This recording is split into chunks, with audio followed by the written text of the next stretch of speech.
అవినీతి అక్రమాలతో ప్రజల పొట్టగొట్టి కూడబెడుతున్న డబ్బుతో ప్రతిపక్షం నాయకులపై దాడులు చేస్తూ సంబరాలు చేసుకోవడం ఇక ఎంతో కాలం కొనసాగదని, రానున్న ఎన్నికల్లో ప్రజలు టీడీపీని భూస్థాపితం చేస్తారని సాలూరు ఎమ్మెల్యే పీడీక రాజన్న దొర వ్యాఖ్యానించారు. సోమవారం గజపతినగరంలో నియోజకవర్గ స్థాయి ప్లీనరీ జరిగింది.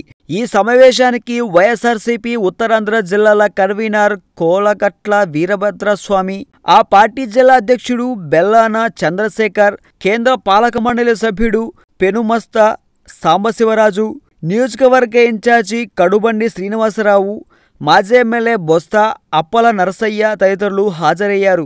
ఈ సందర్భంగా రాజన్న దొర మాట్లాడుతూ ప్లీనరీలో చేసిన తీర్మానాలను, పార్టీ చేయబోయే కార్యక్రమాలను ప్రజల్లోకి తీసుకెళ్లాలని సూచించారు. టీడీపీ అధికారంలోకి వచ్చాక అవినీతి, లంచగొండితనం రాజమేలుతున్నాయని పేర్కొన్నారు. ఎమ్మెల్సీ కోలగట్ల వీరభద్రస్వామి మాట్లాడుతూ ఓటుకు నోటు కేసులో దొరికిపోయి అక్రమంగా డబ్బులు సంపాదించి కొడుకుకు దొడ్డదారిన మంత్రి చేసిన చంద్రబాబుకు ప్రజలు బుద్ధి చెప్పే సమయం ఆసన్నమైందన్నారు. బాబు తాను చేసిన అభివృద్ధిపై నమ్మకం ఉంటే ఎన్నికలకు వెళ్లాలని సవాల్ విసిరారు. టీడీపీ వారు నారా లోకేష్కు, వైఎస్ జగన్కు పోలిక పెట్టడం ఆశాస్పదంగా ఉందన్నారు.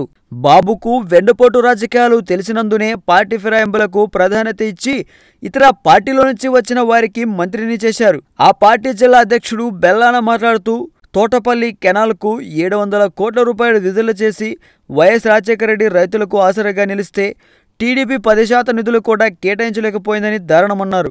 మాజీ ఎమ్మెల్యే బొత్స అప్పల నరసయ్య మాట్లాడుతూ రాజధాని పేరుతో విచ్చలవిడిగా వేల కోట్ల రూపాయల అవినీతి జరుగుతున్నా విచారణలు జరగకపోవడం దురదృష్టకరమన్నారు. ప్రతిపక్ష నేత పరామర్శకు వెళ్తే కేసులు పెట్టిన ఘనత టీడీ ప్రభుత్వానిదని ఎద్దేవా చేశారు.